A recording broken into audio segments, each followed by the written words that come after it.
Welcome back to my YouTube channel.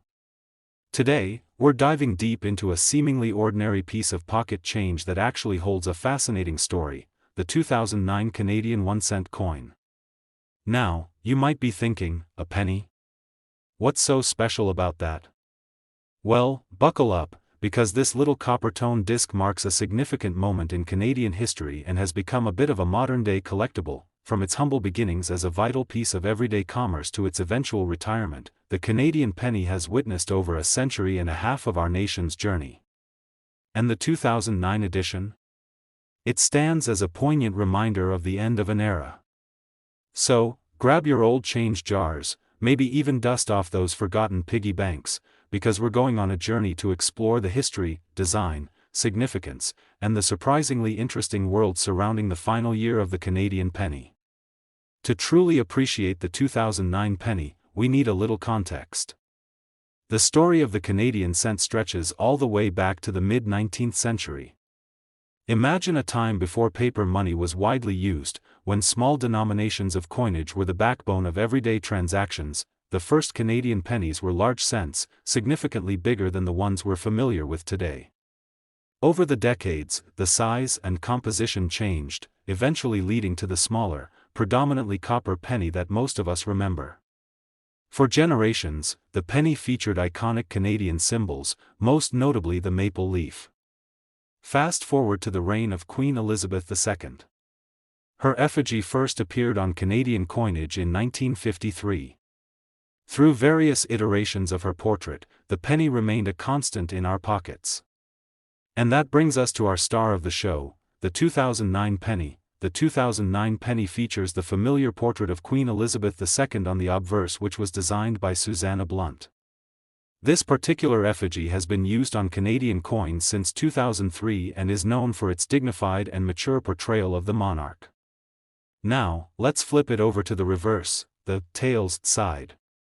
Here, we see the iconic twin maple leaves, a design that has been synonymous with the Canadian penny for a very long time. This specific rendition of the maple leaves was designed by George E. Kruger Gray and evokes a strong sense of Canadian identity. So, what makes the 2009 penny special? Well, it's the last of its kind.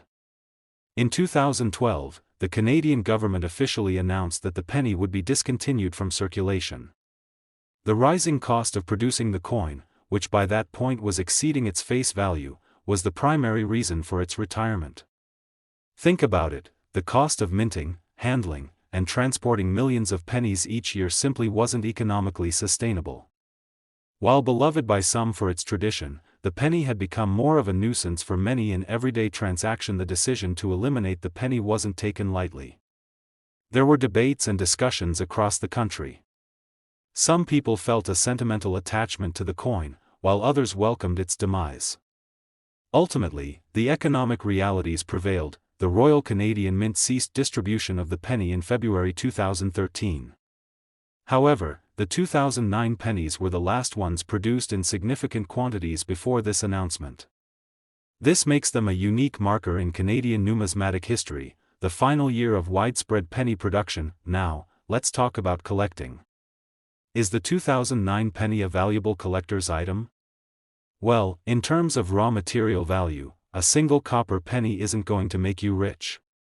However, its historical significance as the last year of production does give it some inherent collectability. Uncirculated examples of the 2009 penny, especially those still in their original mint rolls or packaging, are generally worth more than face value. While you might not find any $1,000,000 2009 pennies, unlike some rare errors from other countries and eras, they are slowly appreciating in value as time goes on and more of them are taken out of circulation or end up lost. Factors that influence the value of a 2009 penny include its condition, whether it's circulated or uncirculated, any potential errors, though 2009 pennies with significant errors are rare, and the overall demand from collectors. If you happen to have a roll of 2009 pennies tucked away, it might be worth holding onto them. Over the long term, as they become increasingly scarce in everyday use, their value to collectors is likely to continue to rise, albeit gradually.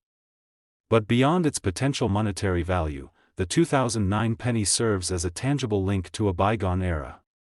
It's a reminder of a time when every cent counted in our daily transactions.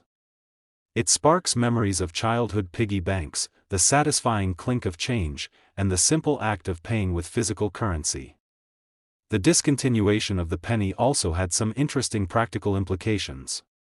Businesses had to adapt to rounding prices for cash transactions. Charities had last penny drives, and many people simply kept their final pennies as souvenirs. So, the next time you stumble upon a 2009 Canadian penny, take a moment to appreciate its significance. It's more than just a copper coin, it's a piece of Canadian history, a symbol of economic change, and a potentially interesting collectible.